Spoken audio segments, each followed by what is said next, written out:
Welcome back to the Make Time for Success podcast. This is episode number 259. I have recently welcomed close to 40,000 new social media followers across Instagram and TikTok. And I am excited about that. I'm also a bit overwhelmed, but that gives me an opportunity to really explore topics in a new way and to really have conversations with people on social media. And I thought I would bring over some of what I've learned over on social media here into the podcast. We're going to talk about clutter, mental load, and why midlife feels so overwhelming in this episode. And hopefully, this episode will end up being a giant clarity boost for you because the past couple of weeks have been a wild ride for me over on social media. Thank you so much for listening to this show, Make Time for Success. And those of you in the United States, I hope you're having a wonderful Thanksgiving day too. Let's go listen to the episode together now.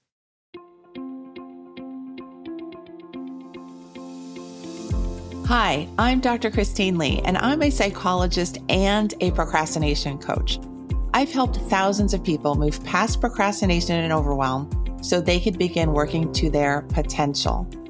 In this podcast, you're going to learn powerful strategies for getting your mind, body, and energy to work together so that you can focus on what's really important and accomplish the goals you want to achieve. When you start living within your full power, you're going to see how being productive can be easy and how you can create success on demand. Welcome to the Make Time for Success podcast.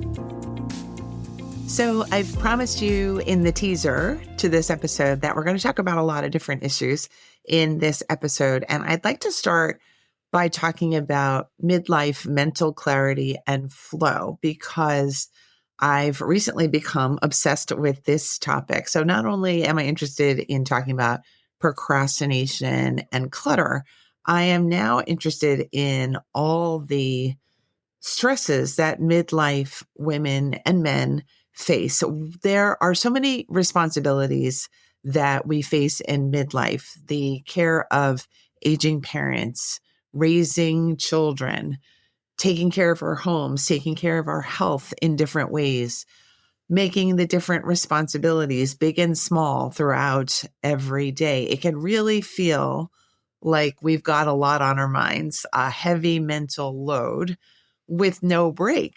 And it is no wonder that people can feel like they're suffering from brain fog, that they are feeling fatigued, that they're feeling frustrated or irritable or irritated in midlife. And I'd like to take a look at that with you because we do have stacked responsibilities in midlife, but we also have options. We have options to learn how to figure out how to use our energy in smarter ways so that we're not burning out, so that we're not burning the candle at both ends.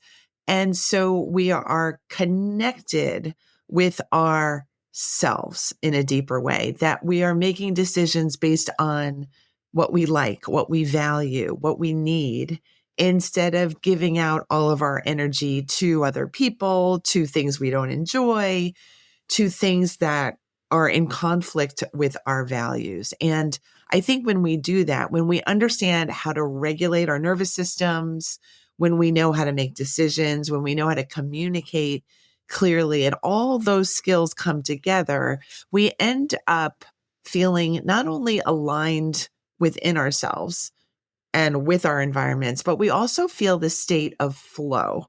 And that, I believe, is something that we can all restore for ourselves. I do believe that the flow state is not something that just a few people have. I do believe that it is our natural, original state where things are flowing, for where our energy is high, where we are excited and moving forward. That's all my understanding of what flow is and what it feels like. And my wish is that I can teach you a little bit each episode, perhaps, or each day to help you get back on track into flow so that midlife doesn't feel like a giant slog. Because after all, this is the second chapter of our life. Let's make it the better chapter of our life. Okay, now we're going to shift into the topic of clutter because, as I mentioned in the episode teaser and introduction, I have had many people lately responding to my social media posts. It's been such a wonderful experience to see people paying attention and people connecting with the way that I teach content about clutter. And I do think clutter is a massive societal stressor and issue for so many people and for so many households. The literal space is overwhelmed and there's no clarity in this space. There's no energy flow in our spaces when we have a lot of clutter or even moderate amounts of clutter. So I'm going to share with you when I'm teaching you in this lesson, some of what I've learned from conversations I've had with followers on social media in the past couple of weeks. And they have been interesting, and all the topics are kind of different from each other because everybody is different from other people. And it's been just eye-opening for me. So let's start this conversation. First, I'm going to discuss what even is clutter because I've had to deepen my understanding about what it is and what it is for people and what it means psychologically to us. So let's talk about that. I think the regular human being would consider clutter really to be focused around the items, right? Is the item, like, is the metal cup that I'm looking at on my desk clutter? Is it excess in terms of stuff? Do I have too many cups? Is it a waste of my money somehow? Is that metal cup wasting my resources? Is it intruding in my space somehow? We look at clutter as something really attached to the physical nature of that item. And what I've come to believe lately in the past month or so is that clutter is way more than that. And many of you also know this because you've experienced having clutter. It's kind of this emotional and energetic experience as well. So I've kind of expanded my own definition of what clutter is to anything that creates or inhabits some negative energy in your heart, in your mind, or in your space. So this metal cup that I have described to you, it doesn't bother me. So it's not clutter for me, but the same metal cup in your house or on your desk might really bother you tremendously because it's not the prettiest cup. It makes noises sometimes when I put it down. It might be the most irritating thing that you have in your house. So to each their own when it comes to clutter. So only we can decide what is cluttering our lives and our energy and our attention. And that is all part of my understanding of clutter now. I hope that was clear for you. What is your definition of clutter? Think about that for yourself, but then use that definition to decide, oh, I'm calling this clutter. Must be time to figure out what to do with this item because I don't want stuff cluttering my mental clarity and flow, because I heard on Dr. Lee's show today that our mental clarity and flow are way more important than any particular item could ever be. I'm not going to attach all this meaning and all this drama to stuff when I could use my mental clarity and flow in better ways for better purposes. So that is my wish for all of you, that we just kind of release the attachment to stuff much more quickly and much more easily. And we don't feel guilty anymore. We don't feel ashamed for having the clutter in the first place. And we don't feel guilty for wanting to let things go that really have no space and no place in our lives anymore, where they've done their purpose, where they served their beautiful purpose for the people who have passed on that we love. The love stays, but the items do not have to stay in our homes if we don't want them there. I'm going to give you some examples of some of the conversations that I've had on social media. People commenting would say, it's not that I think this stuff is clutter, it's that my space is too small to house these items. And in my heart, I immediately felt that there was a negative experience because of those items. Even though those items were loved, the sheer amount of them and the size of their space created a difficulty for them. And for me, that's clutter. It might not be for them really, like again, to each their own.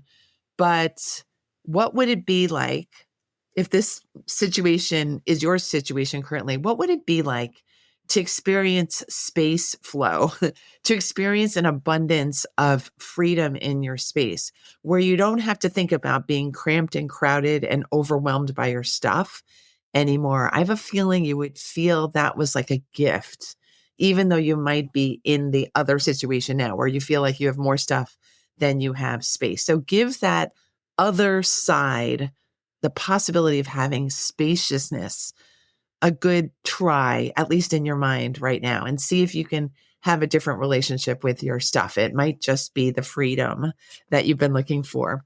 The other kind of stress that clutter brings to people in my social media audience is that they don't feel stuff is clutter, but other people in their lives do.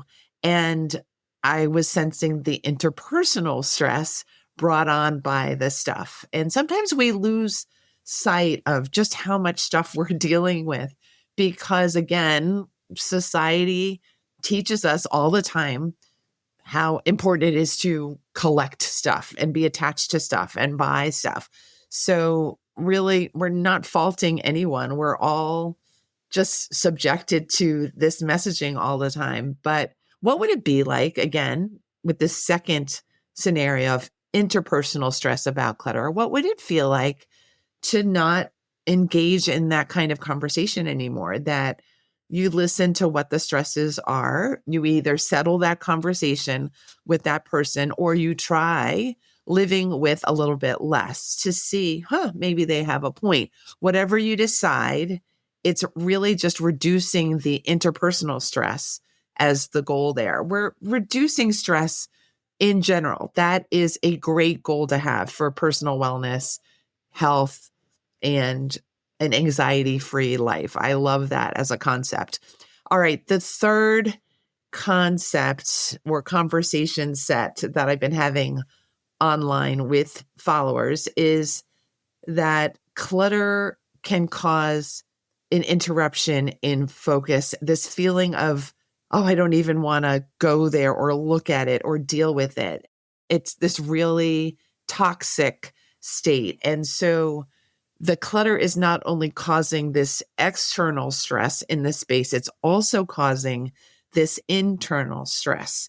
And the clutter is triggering that internal negativity and that irritation and that feeling of not being well or not feeling like the space is yours or under control. And so that is just another example of how clutter, when we have it, might be the thing that we look at to say, let's lighten our load. Let's get that mental clarity that Christine was talking about on the show today. Let's decide once and for all that we're going to value things that are more of value than physical things. So remember these lines. If you're at peace, it's probably not clutter. And if you're stressed, stuck, or conflicted, going back and forth about whether to keep it or leave it or dump it, it probably is clutter. Again, if you're at peace, it's probably not clutter and you probably like it or it probably serves you.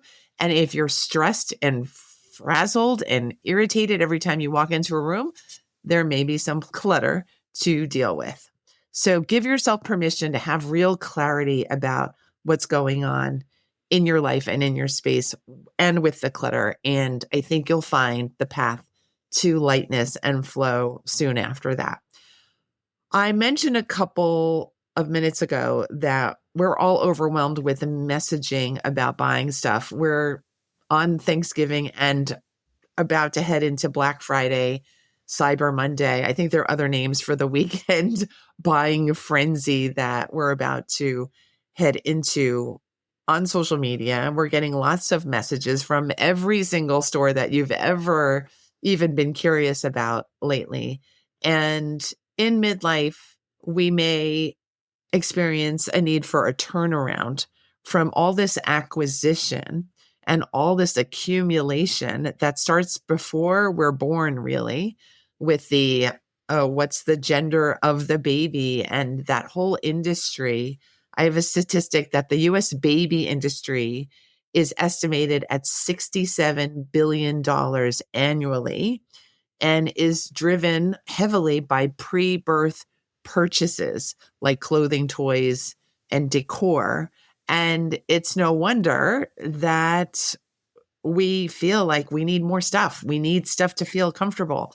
But know that it's putting money in other people's pockets, and it's part of capitalism and the purchasing culture. But it doesn't have to be your be all and end all in midlife, because we're not newborns and we're not oftentimes in need of so much stuff. We're oftentimes too crowded by our stuff and we have enough. Like, what would it be like to really live feeling like you have what you need and then some, right? Then we have more room for that clarity, for making decisions about how to use our time, where to travel, where to experience something new, novel, where to see live entertainment, somebody's growth, where can we support somebody else in our lives? That is the kind of thing I love to do in midlife currently. I love receiving invitations to live events, to seeing a kid's performance, to get together with someone at a new spot and just experience being with people and reflecting and spending time together.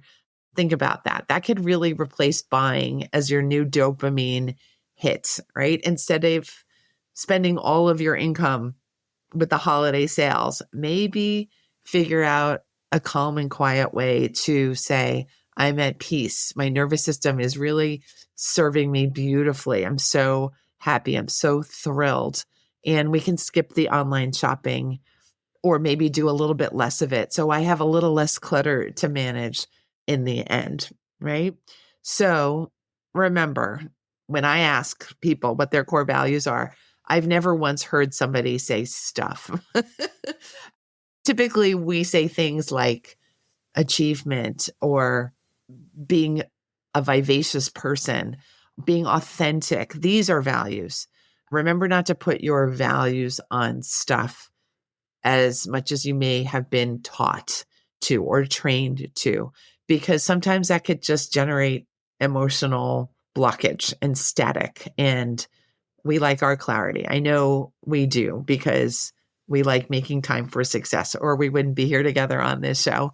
If you have any comments about this episode, about the purchasing culture, or about what I might have mentioned about clutter, or anything about being on social media, I'm all ears.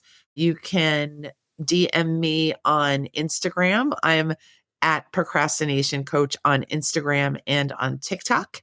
And I want to wish you peace, joy, and health, and a lot of flow this holiday season. Thank you so much for sharing this episode with me. I had a lot of fun delivering it to you. If you'd like a free download that goes with this episode to reflect on these issues for yourself and to remind you about what can keep you in flow, please go to maketimeforsuccesspodcast.com/mental clarity. Again, it's maketimeforsuccesspodcast.com/mental clarity. And I will see you next week for another episode. We'll be right back. Bye.